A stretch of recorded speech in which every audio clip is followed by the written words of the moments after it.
Good morning, good afternoon, good evening, ladies and gentlemen, to wherever you may be watching me from.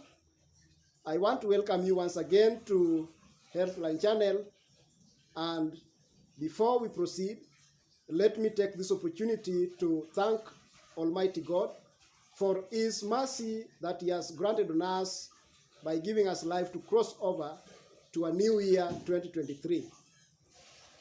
Now, today I have something very important and very interesting to share with you, and that is a continuation on the topic that we started, which was gender-based violence.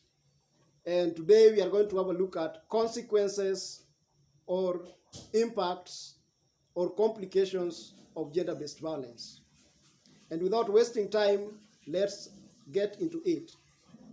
So the first consequence of gender-based violence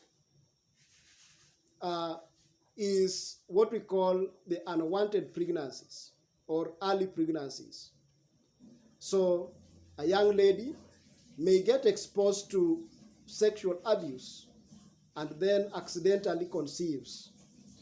And this can happen at a very early age, unprepared for, and so that we have unwanted pregnancy. The second consequence is infections. So we can have infections, for example, HIV. One may also get infected by STIs or sexually transmitted infections like gonorrhea, syphilis, chancroid, and even herpes simplex. The third consequence that can occur to a survivor of a GBV or a gender-based violence is what we call the physical injuries. For example, in a case of physical gender-based violence. We remember we talked about 5 types of gender-based violence, and physical was one of them. So one may be physically assaulted and sustain physical injuries, including fractures, even dislocations, severe bleeding, or even severe pain, and go into what we call neurologic or neurogenic shock. That is a very shock coming as a result of a very severe pain. Our fourth consequence of gender-based violence is mental illnesses. So one may go into very severe mental illnesses such as depression, anxiety, attempted suicide, because one may feel hopeless, one may lose self-esteem and some even go to commit suicide. Some go to an extent of committing suicide after going through gender-based violence. The fifth consequence of gender-based violence is substance abuse or drug and substance abuse. Now, one may not be able to know mechanisms or ways to control whatever he or she has gone through, and then decides now to remove that stress by taking or continuously taking drugs such as alcohol in the name of relieving or trying to forget that past experience, and then becomes a drug and substance addict.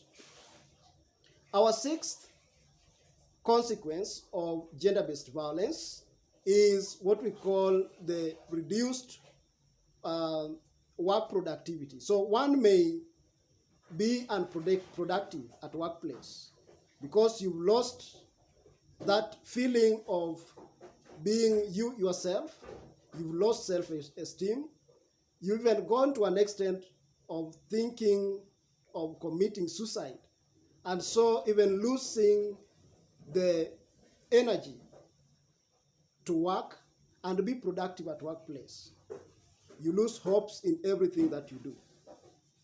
And when that happens, we have our sixth consequence as unemployment.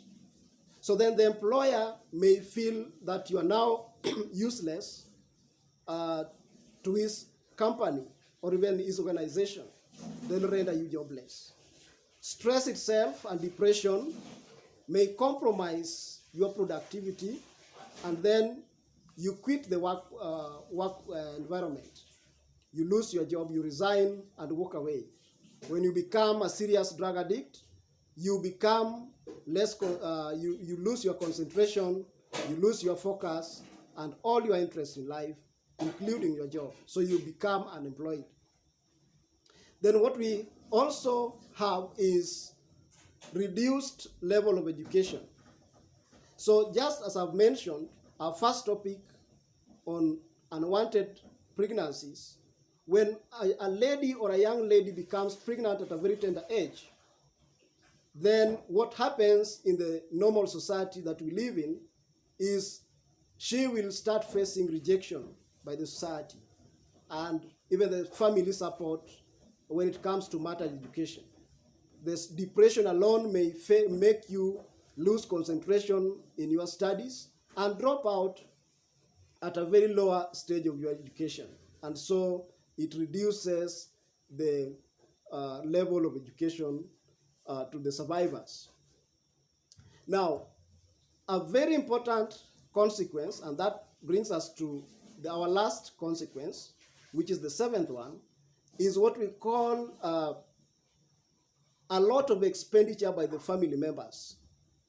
So, for example, if you've sustained injuries, major injuries, that will require even some advanced medical intervention that might be very expensive.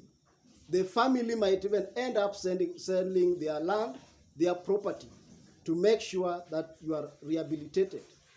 And that can draw and can drain the family to a state of poverty.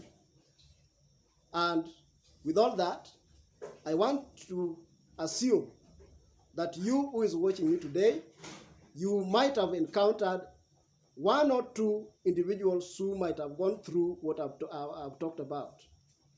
And please, if that is the case, then please refer them to this channel, for there is a good way through for them here. If you are the one who has gone through and you are watching me right now, please stay intact and remember to subscribe. For in our next video, we'll be talking about the intervention to those consequences that I've talked about. What do we do when someone is depressed? What do we do when someone has sustained injuries? And what do we do when all those consequences, drug addicts, one has become a drug addict, then what do we do? So all those we'll have to find time to talk about them here, and I will be able to give the right direction.